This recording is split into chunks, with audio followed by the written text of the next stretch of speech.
قابل تعظیم و تکریم معزز علماء کرام و معزز حاضرین مجلس،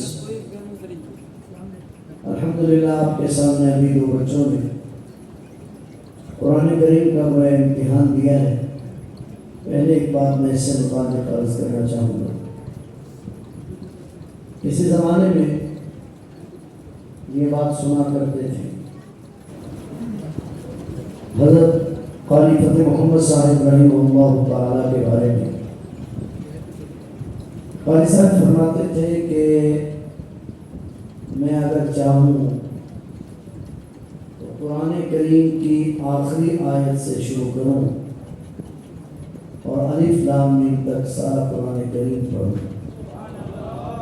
مگر پڑھتا نہیں ہوں اس لیے کہ اس کا بزرگوں نے پڑھا نہیں ہے۔ یہ ان کی یادداشت کا کمال تھا۔ حضرت قاری فتح محمد صاحب رحمہ اللہ تعالی کی یادداشت مشہور ہے۔ یہاں تک لکھا ہے کہ قاری صاحب رحمہ اللہ تعالی رات کو جو ہی اپنے بستر پر تشریف لے جاتے تلاوت شروع کرتے اور تلاوت کرتے کرتے ان کو نیند آ جاتی۔ جو ہی نیند آئی آنکھ لگی پھر تلاوت شروع کر دی اور وہیں سے تلاوت شروع کی جہاں جاگتے ہوئے چھوڑی، اور پھر سو کر اٹھے، سو کر جو ہی ان کی آنکھ کھلی پھر آگے تلاوت شروع کر دی۔ ان کو نیند اور بیداری میں کوئی فرق نہیں تھا۔ تو یہ دراصل تو قرآن کریم کا معجزہ ہے، اور ایک عجیب بات ہے، میں یہیں سے اپنی بات کا آغاز کر لیتا ہوں۔ یہ بھی ایک بڑی عجیب بات ہے کہ قرآن کریم کی خصوصیت یہ ہے، بلکہ اس امت کی خصوصیت یہ ہے کہ یہ اپنے نبی پر نازل ہونے والی کتاب کو پڑھتی بھی ہے اور یاد بھی کرتی ہے۔ اور قرآن کریم کی یادداشت بھی عجیب ہے۔ لکھا ہے علماء نے کہ یہ قرآن عجیب ہے، یہ بچپن میں بھی یاد ہو جاتا ہے اور بچپن میں بھی یاد ہو جاتا ہے۔ ہماری تبلیغی جماعت کے بزرگ گزرے مولانا عمر پالنپوری صاحب رحمہ اللہ تعالی، ان کے بارے میں جب کوئی پوچھتا کہ آپ حافظ ہیں تو آپ فرماتے ہیں میں حافظ ہوں مگر 55 کا ہوں، میں نے 55 سال کی عمر میں قرآن کریم حفظ کیا ہے۔ تو یہ قرآن کریم کا معجزہ ہے اور اس امت کا اعزاز ہے کہ یہ قرآن کریم کو پڑھتے بھی ہیں اور یاد بھی کر لیتے ہیں۔ اور ایک بات چھوٹی سی یہاں پر کرنا چاہوں گا، اگر آپ کی توجہ ہو، بات بڑی عجیب ہے کہ عقل تو یہ چاہتی ہے کہ یہ جو قرآن کریم ہے اس کے اللہ تعالیٰ نے حفاظت فرمانا تھی۔ عقل تو یہ چاہتی ہے کہ اس کی حفاظت کے لیے بڑے بڑے دماغ استعمال ہوتے ہیں، بڑے بڑے ذہین ذکی لوگ اس کو یاد کرتے ہیں، لیکن اللہ تعالیٰ کا نظام بڑا عجیب ہے کہ وہ بچے جن کو سارے خاندان والے، گھر والے، سکول والے نالائق سمجھ کر کہ یہ بچہ سکول میں نہیں چل سکتا، اس کو مدرسے میں چھوڑ دیتے ہیں، اور قرآن کا اعزاز یہ ہے کہ ان کو بھی یاد ہو جاتا ہے۔ بلکہ علماء نے تو یہاں تک لکھا ہے کہ یہ بڑی عجیب بات ہے کہ جن بچوں پر ہم 10 روپے کا اعتماد نہیں کرتے کہ بچہ اسکول میں جائے گا، باہر بازار میں جائے گا تو 10 روپے اس سے کوئی چھین نہ لے، جن پر ہم 10 روپے کا اعتماد نہیں کرتے، خلاق عالم نے ان کے سینوں کو پورے قرآن کے لیے ان کا انتخاب کر لیا ہے۔ اللہ تعالیٰ کا یہ عجیب شان کہ جب میں حفاظت کرانے پر آؤں تو اتنے بچوں سے بھی حفاظت کر سکتے۔ مجھے اس وقت ایک مسئلہ عرض کرنا ہے۔ آپ کو معلوم ہے کہ آج یہ فتنوں کا وقت ہے، اور فتنے حدیث میں آتا ہے کہ اندھیری رات کی طرح ہوں گے، ایک وقت آئے گا، ایک حدیث میں آتا ہے جیسے تسبیح کا ایک دھاگا، تسبیح کا دھاگا ٹوٹ جائے تو یہ کے بعد دیگرے دانے گرتے ہیں، پھر ایک زمانہ آئے گا جس زمانے میں فتنے اس طرح گریں گے۔ اور ایک حدیث میں آتا ہے کہ ایک زمانہ آئے گا فتنے اتنے زیادہ ہو جائیں گے کہ لوگ تمنا کریں گے کاش کے دجال آ جائے. حالانکہ دجال اتنا بڑا فتنہ ہے کہ حدیث میں آتا ہے جناب نبی کریم صلی اللہ علیہ وسلم نے فرمایا اللہ کے ہر نبی نے دجال سے پناہ مانگی ہے. اللہ کے ہر نبی نے اپنی امت کو دجال سے ڈرایا ہے اور فرمایا میں بھی اپنی امت کو دجال سے ڈراتا ہوں. اور یہ بھی فرمایا کہ میں ایک بات ایسی کہتا ہوں جو مجھ سے پہلے کسی نے نہیں کہی. وہی بات یہ ہے کہ دجال ایک آنکھ سے کانا ہوگا اور اس کی پیشانی پر کافر لکھا ہوا ہوگا. اب غور فرمائیے تو دجال کائنات کا سب سے بڑا فتنہ ہوگا. مگر حدیث میں آتا ہے کہ ایک زمانہ آئے گا جس میں فتنے اتنے زیادہ ہو جائیں گے کہ لوگ دجال کے آنے کی تمنا کریں گے. بڑی عجیب بات ہے. لوگ دجال کے آنے کی تمنا کیوں کریں گے؟ کیونکہ دجال کا جو دور ہوگا وہ ایسا دور ہوگا کہ حدیث میں آتا ہے منافق کوئی نہیں رہے گا, سب منافق کفار کے ساتھ مل جائیں گے. لہٰذا جو بھی اس قسم کے لوگ ہوں گے وہ سب دجال کے ساتھ چلے جائیں گے, خالص مومن رہ جائیں. فتنہ کسے کہتے ہیں؟ فتنہ کہتے ہیں کہ جس کا سچ اور جھوٹ اس طرح مل جائے کہ سچ اور جھوٹ میں امتیاز مشکل ہو جائے.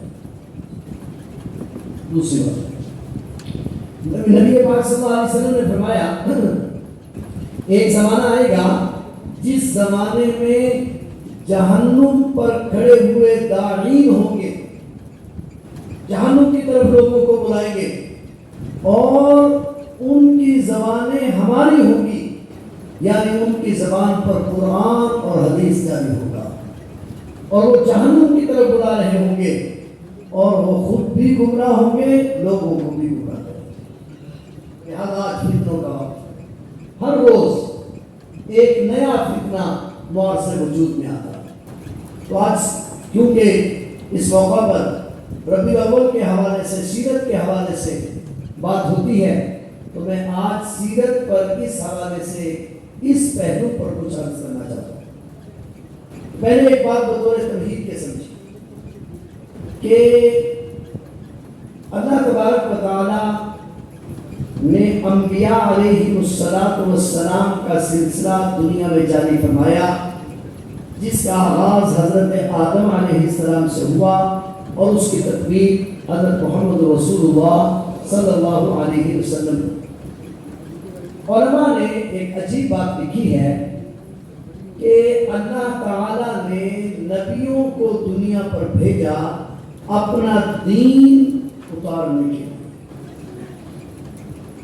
اس پر ایک سوال ہوتا ہے کہ کیا اللہ تعالیٰ اپنا دین براہ راست لوگوں تک نہیں پہنچا سکتے؟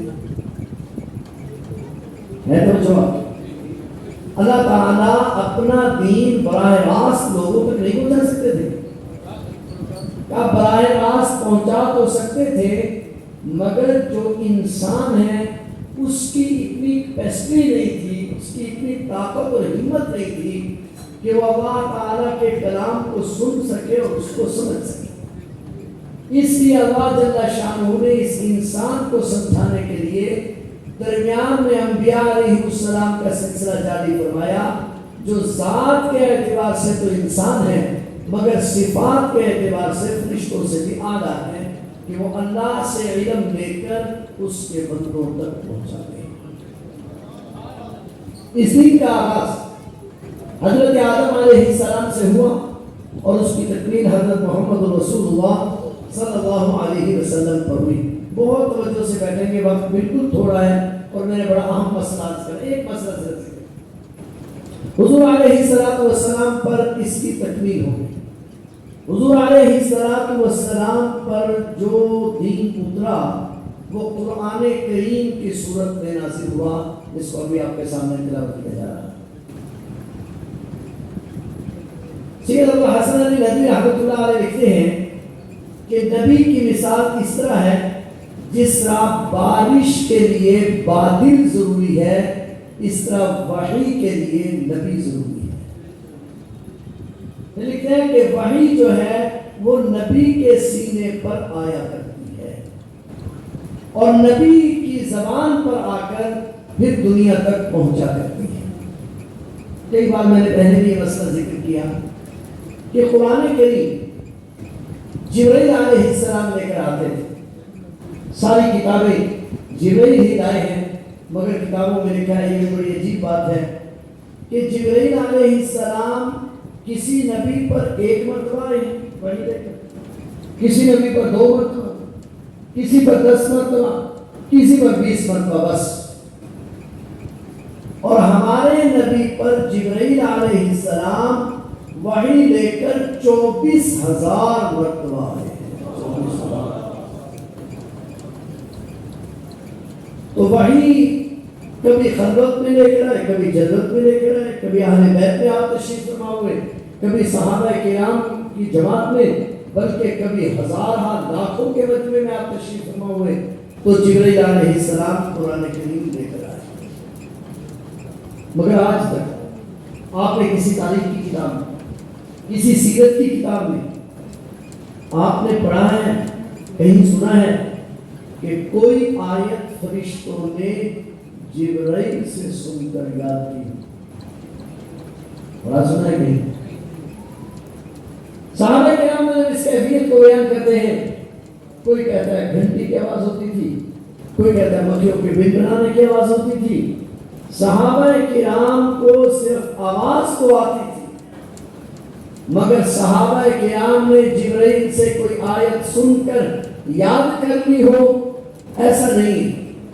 صحابہ کرام جبرائیل سے آیت نہیں لے سکے۔ ہے توجہ آپ کی؟ جب انسان جبرائیل اللہ کی مخلوق ہے، اس سے علم ڈائریکٹ نہیں لے سکتا، تو جبرائیل کے رب سے کیسے لے سکتا؟ اس لیے اللہ تعالیٰ نے انبیاء علیہ السلام کی جماعت کو بھیجا، جو جسم کے اعتبار سے، ضروریات کے اعتبار سے انسان تھے، مگر صفات کے اعتبار سے فرشتوں سے بھی بہت بڑھ۔ تو فرشتے سے قرآن کریم حضور نبی کریم صلی اللہ علیہ وسلم نے دیا، مگر ہم تک کب پہنچا؟ جب نبی پاک صلی اللہ علیہ وسلم کی زبان پر آیا۔ حضور علیہ السلام کی زبان پر آنے سے پہلے ہمیں قرآن کریم ملا؟ بولو ذرا۔ میں نے صرف ایک مسئلہ بیان کرنا ہے، اس کے لیے آپ کو تیار کر رہا ہوں، آپ کو مسئلہ سمجھ میں آ جائے۔ قرآن کریم کے الفاظ ہمیں نبی پاک صلی اللہ علیہ وسلم کے بغیر ملے؟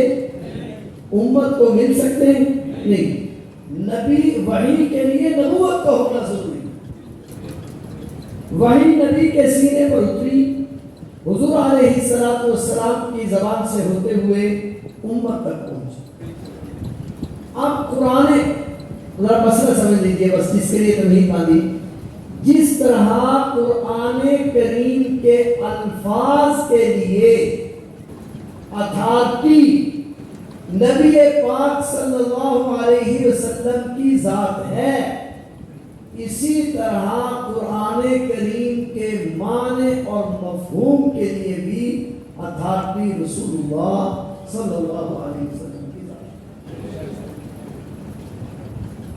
جس طرح قرآن کریم کے الفاظ حضور علیہ السلام کے بغیر نہیں پہنچے، اس طرح قرآن کریم کے معنی اور مطابق بھی حضور علیہ السلام کے بغیر نہیں پہنچے۔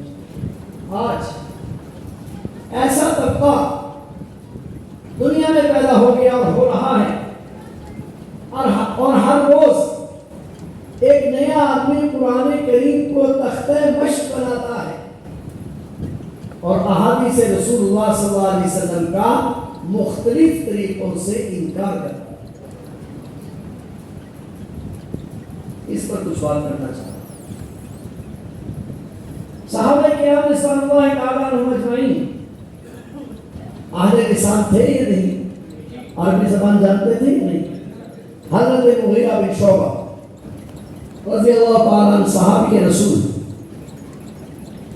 لوگوں کو ترغیب دے رہے ہیں ایمان کی طرف آنے کی. ایک عیسائی کھڑا ہوا, اس نے کہا تم اس قرآن کی طرف بلاتے ہو جس قرآن کریم میں جھوٹ لکھا ہوا ہے؟ نعوذ باللہ. ہے جو آپ کی میں کیا جھوٹ لکھا ہوا ہے؟ حضرت مغیرہ بن شعبہ رضی اللہ تعالیٰ عنہ نے فرمایا کون سی بات جھوٹ ہے؟ تو اس نے کہا قرآن کریم میں لکھا ہوا ہے یا اخت ہارون.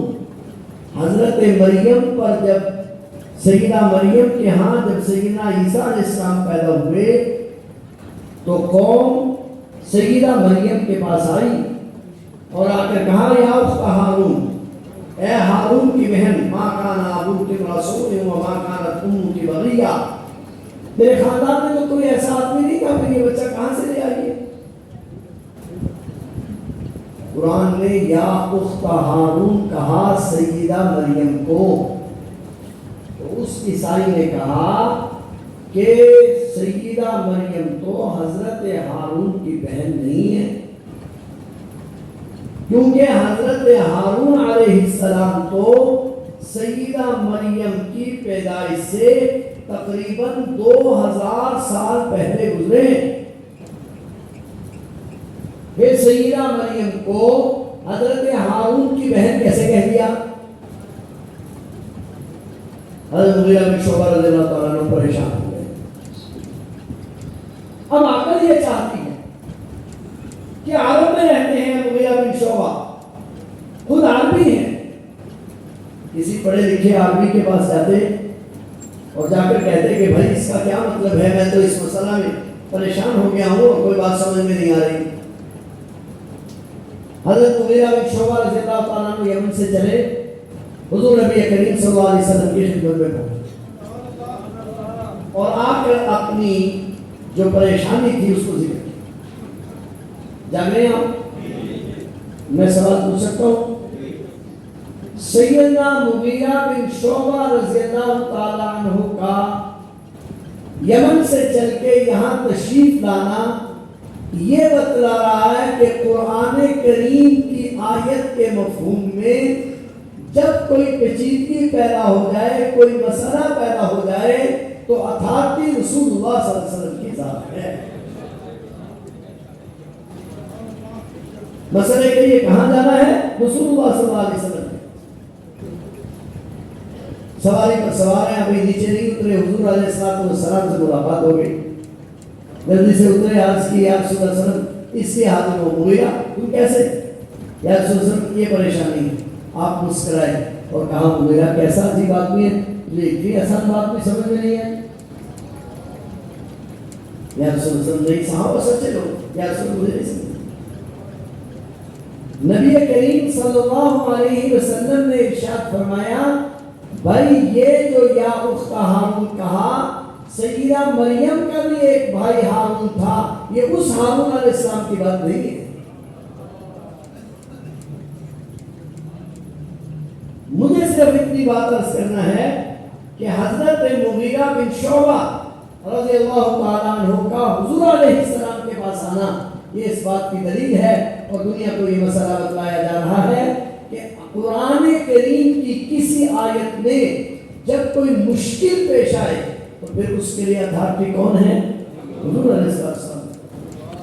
اختلاف پیدا ہو جائے تو اتھارٹی حضور علیہ السلام. نمبر 2, حضرت علی بن حاتم رضی اللہ عنہ نئے مسلمان ہوئے. قرآن کریم کی آیت کریمہ نازل ہوئی اتخذوا احبارهم ورهبانهم اربابا من دون اللہ. انہوں نے اپنے پیشواؤں کو معبود بنا دیا. عیسائیوں کے بارے میں حضرت علی رضی اللہ تعالیٰ عنہ نے آیت سنی, پریشان ہو گئے. نبی پاک صلی اللہ علیہ وسلم کی خدمت میں حاضر ہوئے. یا رسول اللہ صلی اللہ علیہ وسلم, قرآن کہہ رہا ہے کہ یہود و نصارہ نے اپنے علماء کو معبود بنا دیا. آقا میں تو ابھی عیسائیت سے آیا ہوں, ہم نے تو کسی اپنے عالم کو معبود نہیں بنایا تھا. تو قرآن کیا کہہ رہا ہے؟ حضرت عدی بن حاتم رضی اللہ تعالیٰ عنہ کا سوال کرنا، حضرت عدی کا سوال کرنا اور حضور علیہ السلام کے پاس آنا، پہلا مسئلہ تو حل ہو گیا کہ حضرت عدی نے بھی یہ بتلایا کہ اتھارٹی حضور کی ذات ہے۔ بات سمجھ میں آ رہی؟ نبی کریم صلی اللہ علیہ وسلم نے فرمایا عدی کے بتلاؤ کہ تمہارے جو پیشوا تھے تم ان کو حلال اور حرام کا مالک سمجھتے تھے کہ نہیں؟ جس چیز کو وہ چاہتے حلال کرتے اور جس چیز کو وہ چاہتے حرام کرتے، تم یہ سمجھتے تھے یا نہیں؟ کہا ہاں آقا یہ تو ہم سمجھتے تھے، یہ تو ہم سمجھتے تھے۔ ہم یہ سمجھتے تھے اپنے علماء کے بارے میں کہ ان کو اس کا اختیار ہے، جس چیز کو چاہے حلال کرے اور جس چیز کو چاہے حرام کرے۔ حضور علیہ السلام نے فرمایا عدی قرآن کی اس آیت کا مطلب یہ ہے کہ حلال اور حرام کے اتھارٹی کیونکہ اللہ کی ہے، جس چیز کو چاہے حلال کرے، جس چیز کو چاہے حرام کرے۔ حتیٰ کہ حضور علیہ السلام اگر ایک مرتبہ قسم اٹھا لیتے ہیں کہ میں شہد نہیں کھاؤں گا تو قرآن کریم نازل ہوتا ہے یا ایھا النبی لم تحرم ما احل اللہ لک۔ تو گویا کہ حضور علیہ السلام نے فرمایا عدی یہاں مطلب آیت مبارکہ کا یہ ہے کہ یہ اتھارٹی کیونکہ اللہ تعالیٰ کی ہے، لہذا انہوں نے یہ اتھارٹی اللہ کے بندوں کو دے دی، گویا ان کو معبود۔ تو میری بات کچھ آپ کو پلے پڑی ہے، مطلب یہ نکلا کہ قرآن کریم کی کسی آیت میں اگر کوئی مشکل پیش آ جائے تو مشکل کے وقت میں رجوع کہاں کیا جائے گا؟ رسول اللہ صلی اللہ علیہ وسلم کی طرف۔ اب ذرا غور فرمائیے، اب اگر یہ کہا جائے کہ ہر آدمی قرآن کریم کو خود سمجھے، جیسا کہ آج کہا جا رہا ہے، قرآن کریم کی آیات کا مفہوم خود بیان کرے، کیا مطلب نکلے گا پھر؟ کہ ہر آدمی اپنی مرضی سے اپنا مطلب اخذ کرے گا، جبکہ قرآن کہتا ہے ثم ان علینا بیانا۔ جس طرح قرآن کریم کا پڑھوانا ہماری ذمہ داری ہے، قرآن کریم کا مطلب اور مفہوم بیان کروانا یہ بھی ہماری ذمہ داری ہے۔ لہذا ایک مسئلہ تو سمجھ میں آ گیا کہ قرآن کریم کو سمجھنے کے لیے اتھارٹی رسول اللہ صلی اللہ علیہ وسلم کی ذات ہے، اور رسول اللہ صلی اللہ علیہ وسلم کی بات کو سمجھنے کے لیے اتھارٹی صاحب ہے۔ سمجھیے ذرا بات کو، کئی بار مسئلہ ذکر کیا ہے، سر سمجھانے کے لیے عرض کر رہا ہوں، پھر دوہرا رہا ہوں۔ حضور علیہ السلام کا آخری وقت ہے، ایک عورت نے آ کر اپنے ایک حاجت طلب کی، بخاری شریف کی روایت ہے۔ حضور علیہ السلام نے فرمایا بیوی میری طبیعت ٹھیک نہیں ہے، تم پھر آنا۔ عورت کی زبان سے نکل گیا یا رسول اللہ صلی اللہ علیہ وسلم میں آئی اور آپ نہ ہوئے، میں آئی اور آپ نہ ہوئے۔ حضور علیہ السلام نے فرمایا بیوی تم آئی اور میں نہ ہوا تو تم ابو بکر کے پاس آنا۔ اتھارٹی سمجھ میں آ رہی ہے؟ تھوڑا سا اور سمجھیے، حدیث میں آتا ہے کہ حضرت سیدنا ابو بکر صدیق رضی اللہ تعالیٰ عنہ کی ایک اہلیہ تھی، وہ ان دنوں میں بیمار تھی، حضور علیہ السلام کی زندگی کے آخری ایام تھے۔ حضرت ابو بکر صدیق رضی اللہ تعالیٰ عنہ روز کہتے آقا میں گھر چلا جاؤں؟ حضور علیہ السلام فرماتے نہیں، جس دن آپ کی زندگی کا آخری دن تھا کہا آقا میں گھر چلا جاؤں؟ حضور علیہ السلام نے فرمایا چلے جاؤ۔ سیدنا ابو بکر صدیق گھر گئے، ادھر حضور علیہ السلام کا انتقال ہو گیا۔ علماء نے لکھا ہے کہ عجیب بات ہے، آج تو موقع تھا روکنے کا، آج روکا نہیں، اور جب نہیں روکنا چاہیے تھا روک کے رکھا، نہیں، یہ مسئلہ نہیں۔ جب تک وہ علوم جو امت کے لیے ضروری تھے سینے صدیق اکبر میں نہیں اترے، حضور علیہ السلام روکتے رہے، اور جب وہ علوم منتقل ہو گئے آپ نے جانے کی اجازت دی۔ اس کا مطلب یہ ہوا کہ قرآن کریم کے لینے کے لیے ہم حضور علیہ السلام کی ذات کے محتاج ہیں، حضور علیہ السلام کے ساتھ اتھارٹی ہے، اور حضور علیہ السلام کے بیان کو سمجھنے کے لیے اگر کہیں کوئی مشکل پیش آ جائے تو پھر اتھارٹی صحابہ کرام، صحابہ کرام اس مسئلے کا حل صحابہ کرام بیان کرتے ہیں۔ صحابہ کرام رضوان اللہ تعالیٰ عنہ کے بارے میں علماء نے ایک عجیب بات کی، کہا قرآن کریم میں ہمیں یہ کہا گیا کہ صراط الذین، سارے بولیں صراط القرآن تو نہیں ہے نا، صراط الحدیث تو نہیں ہے، کیوں قرآن سیدھا راستہ نہیں ہے؟ صراط القرآن والحدیث بھی نہیں کہا، قرآن حدیث بھی تو سیدھا راستہ ہے جی، کیونکہ سنت اللہ یہ ہے کہ اللہ جل شانہ کے احکامات اللہ کے بندوں کے ذریعے آیا کرتے ہیں۔ ہدایت کا راستہ انسان بندوں کو دیکھ دیکھ کر چلا کرتے ہیں، اس لیے کہا صراط الذین انعمت علیہم، ان لوگوں کا راستہ جن پر تیرا انعام ہوا۔ اور آپ سورہ فاتحہ کا ترجمہ پڑھتے رہتے ہیں، عام مفسرین نے جو قرآن کریم کی اس آیت کا ترجمہ کیا ہے صراط الذین انعمت علیہم، ان لوگوں کا راستہ جن پر تیرا انعام ہوا ہے، نہ کہ ان لوگوں کا راستہ جن پر تیرا غضب ہوا ہے، وہ یہود ہیں، ولا الضالین، اور نہ ان لوگوں کا راستہ جو گمراہ ہوئے ہیں، اور اس سے مراد عیسائی۔ مگر ہمارے بزرگوں میں حضرت شیخ الہند مولانا محمود حسن رحمہ اللہ تعالی نے عجیب ترجمہ کیا۔ شیخ الہند اس کا ترجمہ کرتے ہیں صراط الذین انعمت علیہم، راستہ ان لوگوں کا جن پر تیرا انعام ہوا،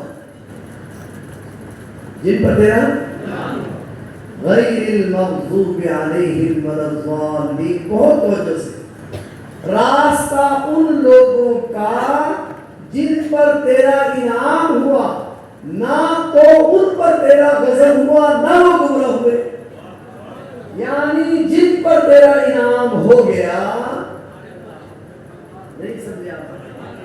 کاش آپ میری بات سمجھے، یعنی جن پر تیرا انعام ہو گیا نہ تو پھر ان پر تیرا غضب ہوا اور نہ وہ۔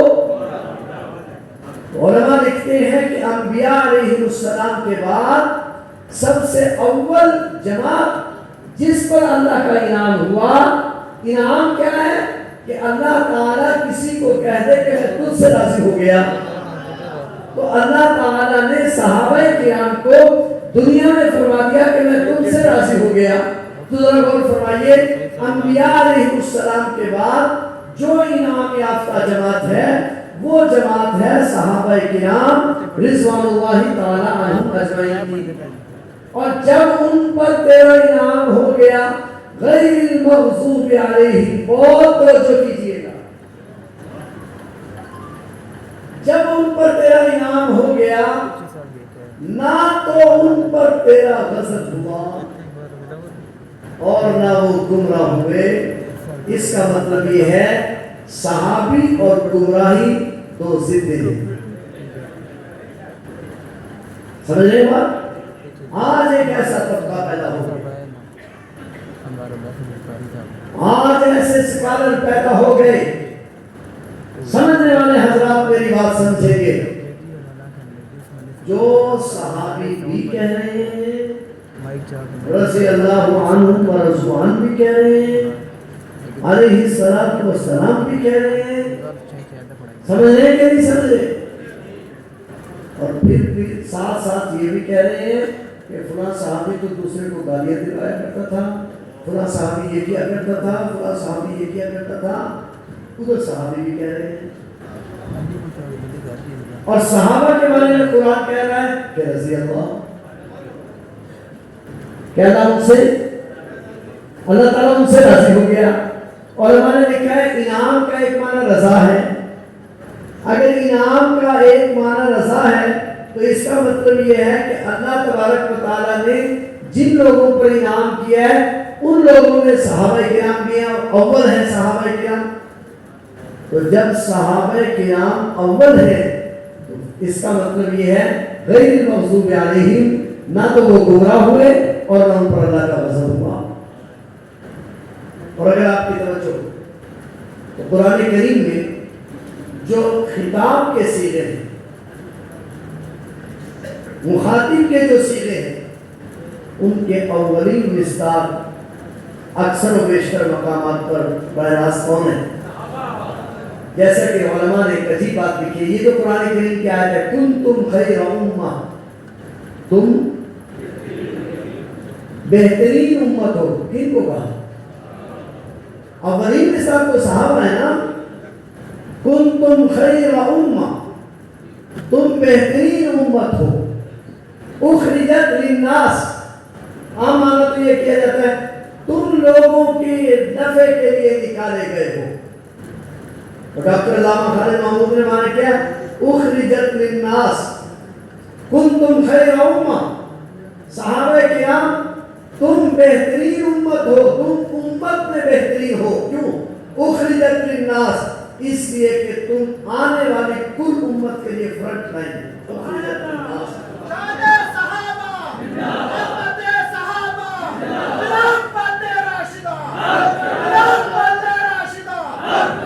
میرا سمجھ نہیں آئی آپ کو؟ یہ نہیں، تم فرنٹ لائن ہو۔ اخرجت للناس، تم امت میں سب سے بہتر ہو، اس لیے کہ تم فرنٹ لائن ہو، تمہیں دیکھ کر امت نے عمل کرنا ہے۔